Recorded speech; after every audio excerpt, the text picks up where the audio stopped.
நம்ம trending village food சேனலில் தொழில் சார்ந்த வீடியோக்கள் நிறைய போட்டுட்டு வரோம். எளிமையான முறையில் அந்த வீடியோக்கள் இருக்கும். அதை பார்த்து நிறைய பேர் தொழில் செஞ்சு இன்றைக்கி பண்ணிகிட்ருக்காங்க. அவங்களுக்கான இன்னொரு வீடியோ தான்.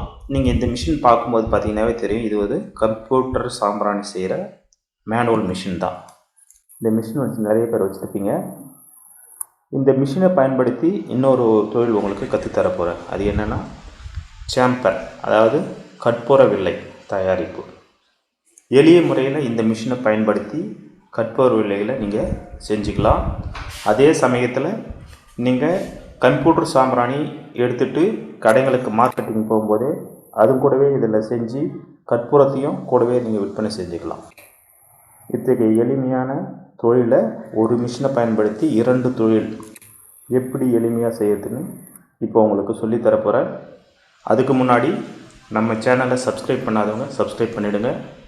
கூடவே பெல் பட்டனை கிளிக் பண்ணுங்கள். உங்கள் நண்பர்களுக்கு இந்த வீடியோ பற்றி சொல்லி ஷேர் பண்ணுங்கள். வாங்க நம்ம வீடியோக்குள்ளே போகலாம். முதல்ல நம்ம இந்த மிஷினை பற்றி தெரியாதவங்களுக்கு மிஷினை பற்றி சொல்லிக்கலாம். அவங்க கொஞ்சம் தெரிஞ்சுக்கிட்டோம். இந்த மிஷின் பார்த்திங்கன்னா மேனுவல் மிஷின் தான். அது இதில் பார்த்திங்கன்னா இந்த கைப்பிடி இருக்கிறீங்களா, இது இறக்கும்போது டை கீழே இறங்கும், ஏற்றுனா டை மேலே ஏறும். இப்போ பார்த்தீங்கன்னா இந்த கம்ப்யூட்டர் சாம்பிராணி செய்யும்போது பவுடர் வந்து இதுக்குள்ளார போட்டுட்டு இதை நீங்கள் ப்ரெஸ் பண்ணுவீங்க. ப்ரெஸ் பண்ணிவிட்டு கம்ப்யூட்டர் சாம்பிராணி பீஸு இது மாதிரி உங்களுக்கு வெளியே வந்துடும். இப்போ இதே மிஷினில் நம்ம கற்பூரம் செய்ய போகிறோம். ரொம்ப ஈஸியான முறை தான். இதில் பார்த்தீங்கன்னா 25 வோல்ட்ஸ் இருக்குது. அப்போ நம்ம 25 கற்பூர வில்லைகளை செய்யலாம்.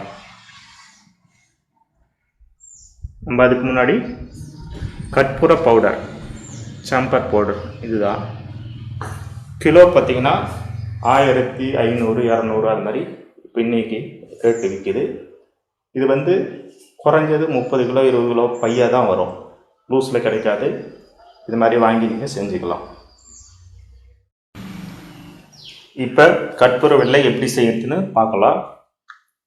அதுக்கு நம்ம கற்பூர பவுடரில் ஒரு சின்னதாக ஒரு ஸ்பூன் எடுத்துருக்கேன், ரொம்ப சின்னது. இந்த மாதிரி ஒரு சின்ன ஸ்பூன் எடுத்துக்கோங்க. நம்ம இந்த பவுடரை ஒவ்வொரு ஹோல்ஸ்லேயும் போட போகிறோம். முன்ன பின்ன ஆனால் கூட பரவாயில்ல, தெளிக்குங்க. அது மாதிரி எல்லா ஹோல்ஸ்லையும் ஞாபகமாக போட்டுக்கோங்க. இது வந்து காற்றுல நல்லா ட்ரை ஆகும், அதாவது காற்றுல ஆவியாகிடும். அதனால் நீங்கள் இதை எப்பயுமே மூடி வைக்கணும். இது மாதிரி ஒவ்வொரு ஹோல்ஸ்லையும் போட்டுக்கோங்க. ஒரு ஹோல்ஸுக்கு ஒரு ஸ்பூன் மட்டும் போடுங்க, அதுதான் அளவு. நல்லா தூள் பண்ணி போடுங்க, அப்போ ஈஸியாக இறங்கும்.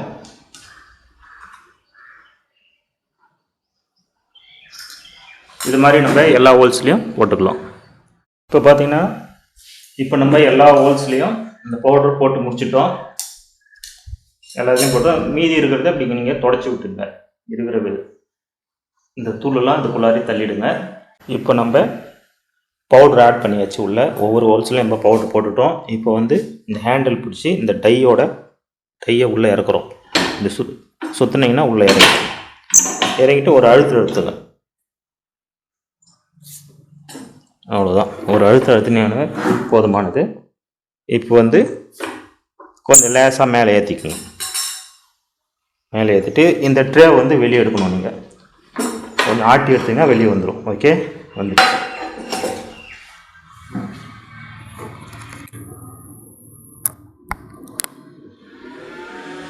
நல்லா பாருங்கள். இந்த டையில் இருக்கிற இந்த ட்ரேவை கொஞ்சம் கஷ்டமாக இருக்கும். இப்படி ஆட்டினீங்கன்னா வெளியே வந்துடுச்சு. இப்போ வந்து டை கீழே பார்த்தீங்கன்னா ஒரு சின்ன ஒரு நோட்டு புத்தகம் வைக்கிறேன்.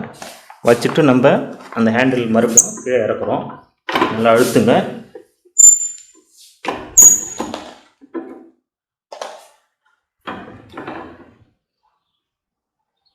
பாருங்க, பில்லை கற்பூரம் தயாராகிடுச்சு.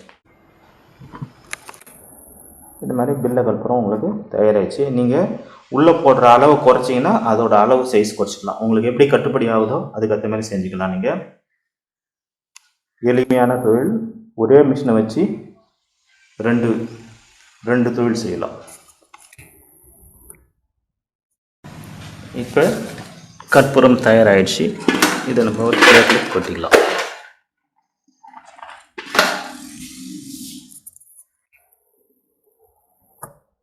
எளிய முறையில் வெள்ளை கற்பூரம் ஒரே மிஷினில் 2 தொழில், கம்ப்யூட்டர் சாம்பிராணி, அடுத்தது கற்பூர பிள்ளைகள் தயாரித்தல். இதை நீங்கள் அதுக்கப்புறம் சின்ன சின்ன கவரில் பேக் பண்ணி அதை ஹீட் பண்ணி, அதாவது பேக்கிங் பண்ணி நல்லா வெளியே காற்று போவாங்க அது மாதிரி பேக் பண்ணோம். ஏன்னாக்கா காற்று போனாக்கா இதோட அளவு குறையும், காற்றுல கரைஞ்சிட்டே வரும். நீங்கள் அதை பார்த்து பேக்கிங் பண்ணி கம்ப்யூட்டர் சாம்பிராணி கூடவே இதை நீங்கள் சேல் பண்ணிக்கலாம். இந்த பிஸ்னஸ் உங்களுக்கு பிடிச்சிருக்குன்னு நினைக்கிறேன். இந்த தொழிலை ஆரம்பிக்கணும்னா இதே முறையில் செஞ்சு நீங்கள் அதிக லாபம் பண்ணலாம். ஒரே மூலதனத்தில் 2 தொழில், எளிய தொழில், ரெண்டுமே ஒரே நேரத்தில் விற்பனை ஆகக்கூடியது, ரெண்டுமே அடிக்கடி எங்களிடமும் தேவைப்படக்கூடியது. உடனே இது ஆரம்பிங்க. கொஞ்சம் லாக்டவுன் காலன்றதால் ரொம்ப கடுமையான எதிர்ப்புலாம் சந்திக்க வேண்டியிருக்கு. அதனால் இந்த லாக்டவுன் முடிஞ்ச பிறகு நீங்கள் இந்த தொழிலை உடனே ஆரம்பிக்கலாம். எளிமையான தொழில். இந்த வீடியோ உங்களுக்கு பிடிச்சிருந்தால் மறக்காமல் சப்ஸ்கிரைப் பண்ணிவிடுங்க, லைக் பண்ணிவிடுங்க. உங்கள் நண்பர்களுக்கு கண்டிப்பாக இந்த வீடியோ ஷேர் பண்ணுங்கள். நன்றி.